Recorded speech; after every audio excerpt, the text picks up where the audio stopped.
welcome back to the channel, everybody. Today we are working on the Grizzly 500, and I've got the new axles for it.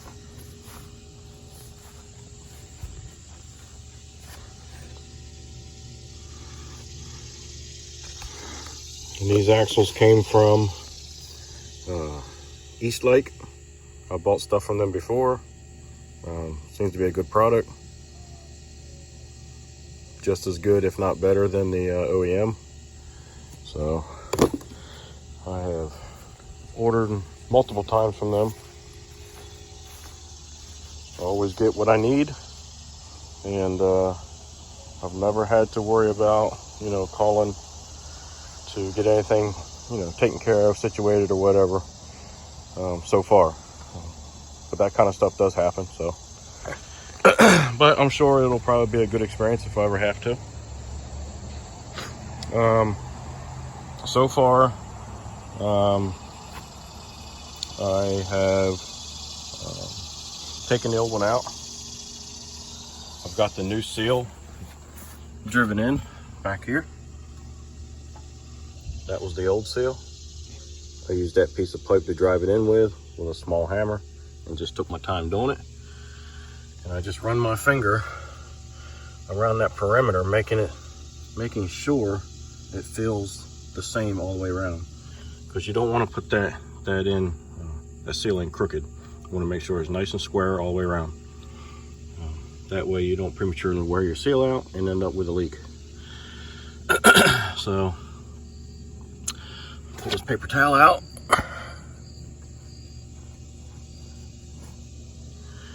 There is a bearing right behind that seal, and seems to be fine.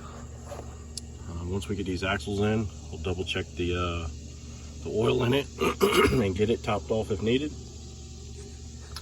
And right now, we're going to try to insert and install the new axle. So let me get you situated in the stand. We'll get started doing that. Got you off to the side here a little bit. I'll try to bring you around here, and hopefully I won't be in the way. Not sure how much you're going to be able to see.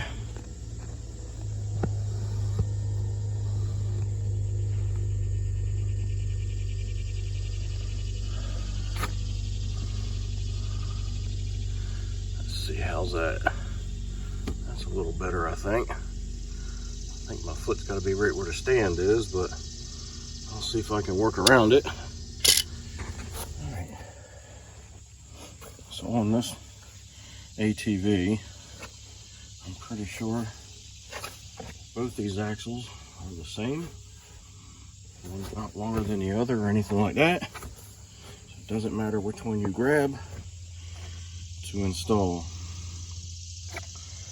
Now, as you can see, there's a lock ring on here. Make sure it is there. I'm going to grab me a little bit of axle grease, and I'm going to put on these splines. And I'll probably put some on this sealing surface for the seal to help prevent rolling the lip and give it a little bit of a lubricant on the lip for startup. Usually I pack the lip of the seal. I'm working with seals, but that's got a good taper to the seal, and the axle right here has a good taper to it also. So I'm not too concerned about rolling the lip or anything like that, but we will add a little bit to it. We'll put some on the splines just to make them easier to come off if it ever has to be removed again in the future for any reason. A lot of airplane activity today. Sounds like older stuff, like the big old Rolls-Royce motors that they use on some of these older ones. Big, deep, throaty sound. So I thought today might have been the Ocean City air show, and I just looked it up, and that's not until the 24th and the 25th. So I'm gonna make sure I'm down to the campground probably during that time, and as long as nothing's going on, I guess. We'll see. I'll try. If I get there, I get there. If I don't, I don't. But I like watching it. Down to the campground, a lot of your fighter jets will end up there at Wallops. So campground butts right up to Wallops, so I get to see all the fighter jets.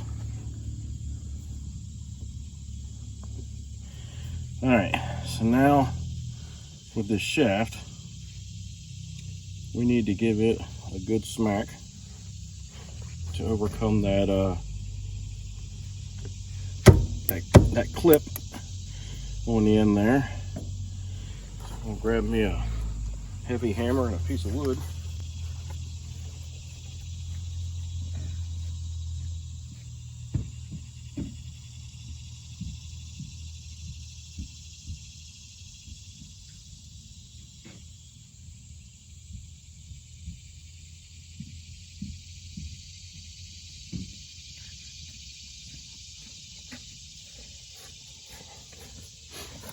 You don't need to wail on it, you just need to give it a good smack just to overcome that clip.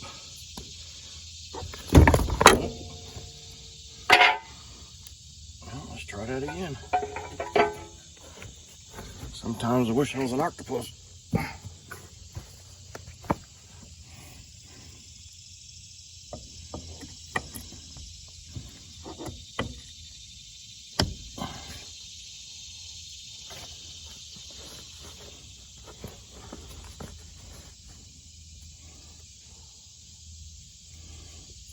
See if using my leg will help any.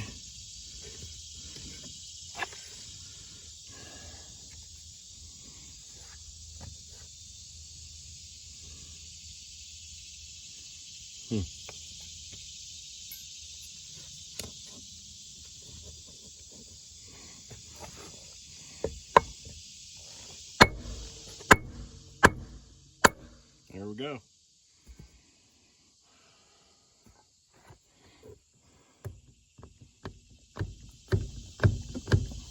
All right. I believe we're all the way back. Let's double check. Yep. We're there.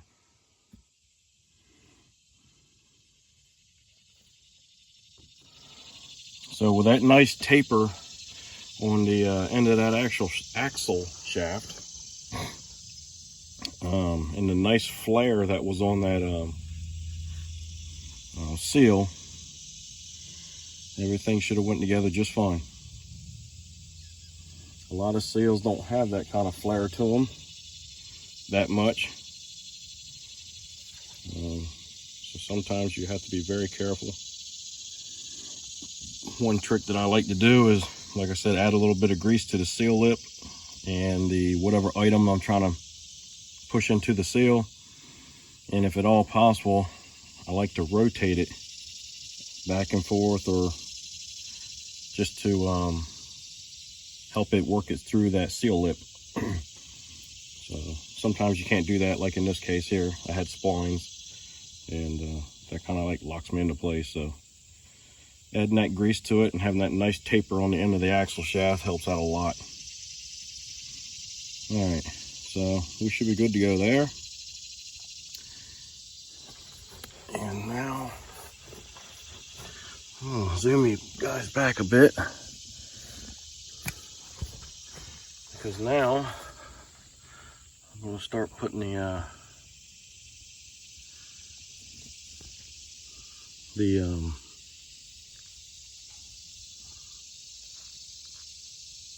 control arms back together with the steering knuckle,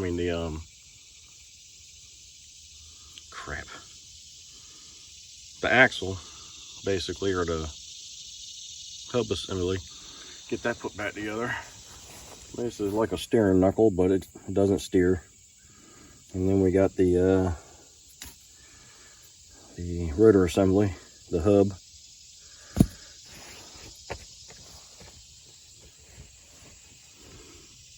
And then we got the brake caliper tucked up back there. All right, just make sure everything's good and clean when you put it back together. Looks good. I'll take this nut off.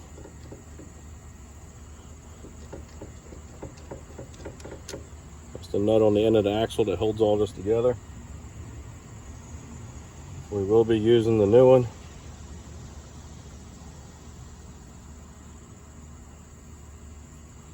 The other thing is too, you have to put this in a proper orientation, which I believe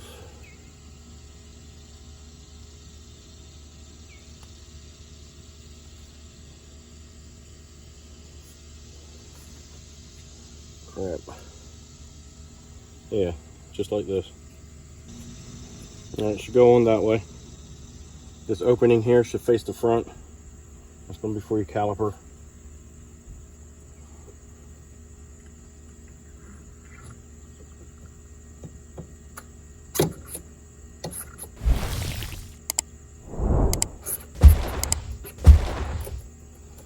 Everything lined up.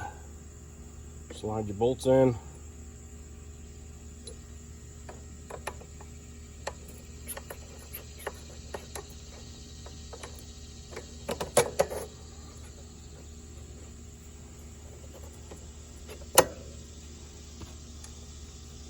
We're not going to tighten anything up yet. Just going to finger tighten, that's it.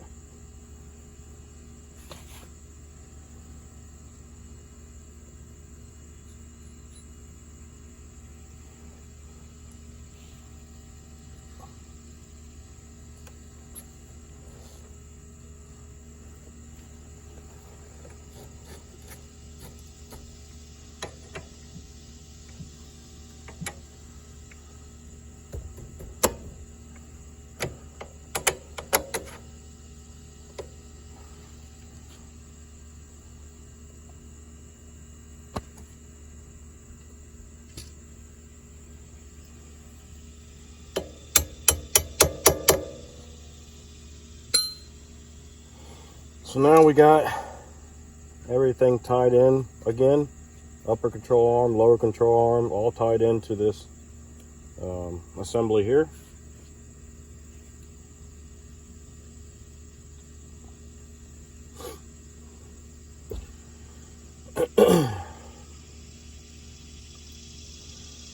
And we have our hub assembly that when you get installed, and that just slides over top your splines, making sure everything's clean when it goes back together. And we're going to put a little bit of grease on those splines just to help lubricate things in case of a future removal is needed.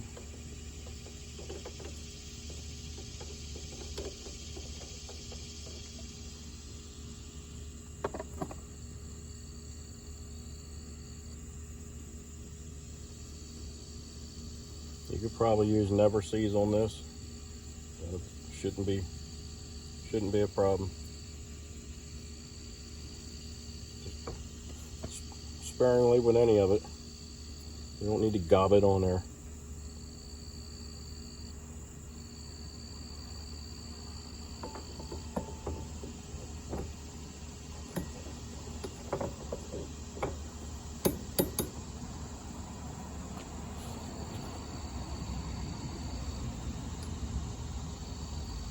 Alright, and your nut can go back on, and we'll have to look up the specs on that.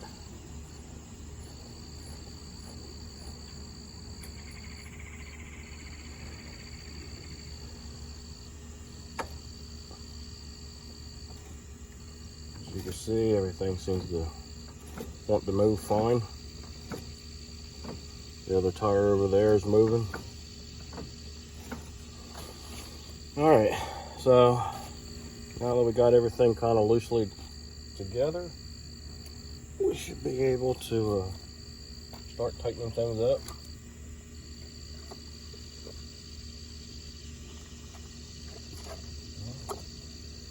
There we go.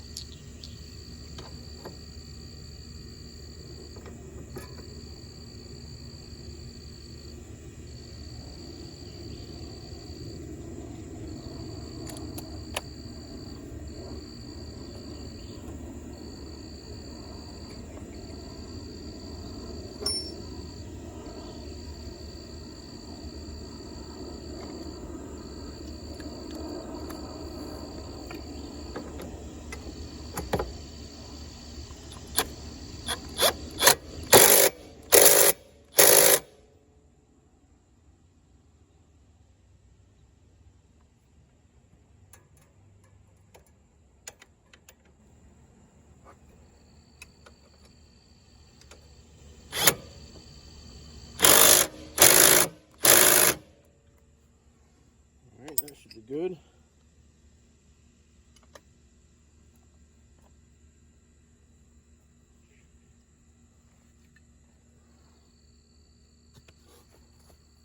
There's probably a torque spec for that, but these are nylock nuts, and you just get them good and tight, and it should be more than enough. The only thing that I'm going to worry about torquing is this piece here, because you definitely don't want that coming apart. And plus, I believe, yeah, it puts preload on your bearing here too, so kind of needed.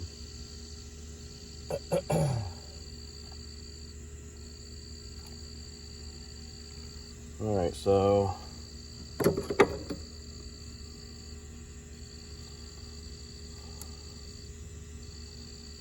I need to take this caliper apart. That's one thing I didn't do while I was waiting on the parts to get here, is because it's really rusty and sticks. I want to get all that freed up. I do think it's nothing wrong with the caliper. I just think I need to get it so that it moves and operates properly. So I'll bring you guys. So on the caliper, I need to remove this pin here, and I'm trying to do all this while the hose is hooked up. But there's a pin that goes through here. So I was unscrewing this piece here, thinking that was part of the pin, but it's not. It's just a plug. I almost lost it thinking that, because I thought it was the actual screw. And then inside is your screw, and you'll need an Allen for that. So let me go get my Allen wrenches. It's going to be metric. All right.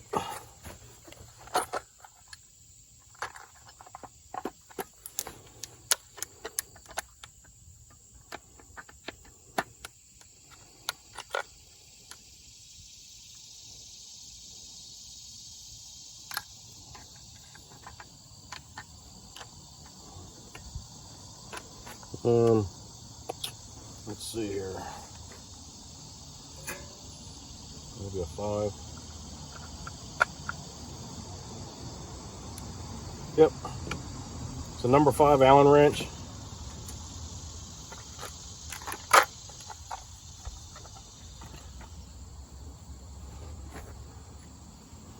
And I'll probably put some never sees on these threads.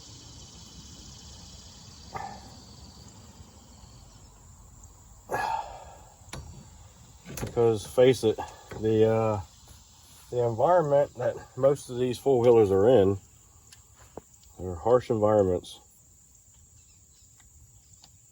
Water, mud, dirt, dust. And some people just don't clean their stuff off after riding, so it stays caked up on here. So every bit of help that you can give it would be to your benefit and the owner's benefit too. Jesus. Well, got this feeling. This is aluminum caliper with steel fasteners and stuff.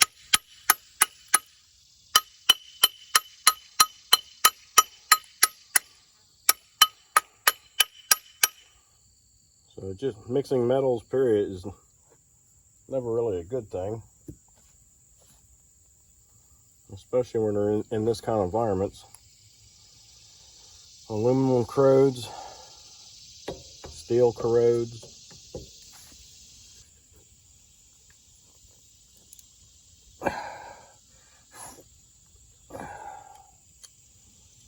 Yeah, I think I'm going to need to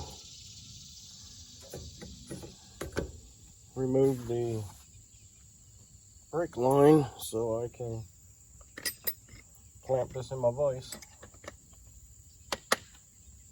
Try to get it pulled apart.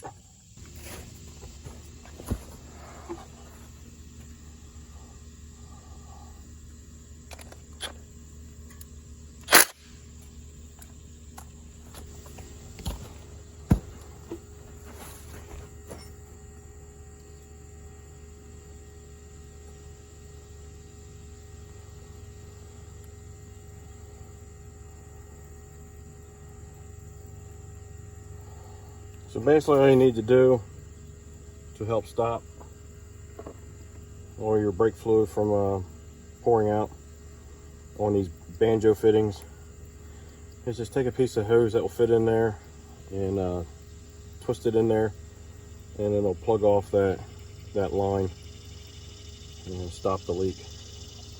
That way you don't lose all your fluid and you won't have to bleed so much.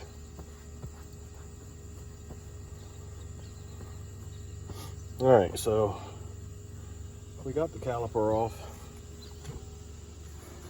Let's go into the shop and see if we can't get this thing tore apart. And start working on getting it freed up. Hopefully this will help you one day. Hopefully you enjoyed the content. If so, give me a thumbs up, subscribe, send me some comments, let me know what you think. Be kind and help people when you can.